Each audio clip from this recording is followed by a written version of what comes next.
शब्दांच्या जाती किती? तर हे बघा मित्रांनो, अतिशय सोपा हा प्रश्न या ठिकाणी विचारलेला आहे की शब्दांची जाती किती. 4 ऑप्शन दिलेले आहे, 4, 5, 2 किंवा 8. तर हे बघा, नाम, सर्वनाम, विशेषण, क्रिया विशेषण हे जे असणार आहे 4.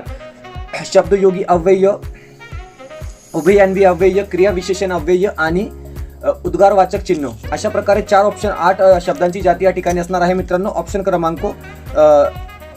ऑप्शन क्रमांक 4 जे असेल ते आपलं बरोबर उत्तर या ठिकाणी असणार आहे. ऑप्शन क्रमांक 4 आपलं योग्य उत्तर या ठिकाणी असणार आहे. पाहूया पुढचा प्रश्न, प्रश्न क्रमांक 20. प्रश्न क्रमांक 20 या ठिकाणी दिलेला आहे की प्रतिवर्ष हा शब्द कोणत्या समासाचा उदाहरण आहे? अशा प्रकारे प्रश्न या ठिकाणी विचारलेला आहे. अव्ययभाव समास, तत्पुरुष समास, द्वंद्व समास किंवा बहुव्रीही समास. तर हे बघा मित्रांनो, ऑप्शन क्रमांक ए जे असेल अव्ययभाव समास आपला या ठिकाणी काय असणार आहे? बरोबर उत्तर या ठिकाणी असणार आहे.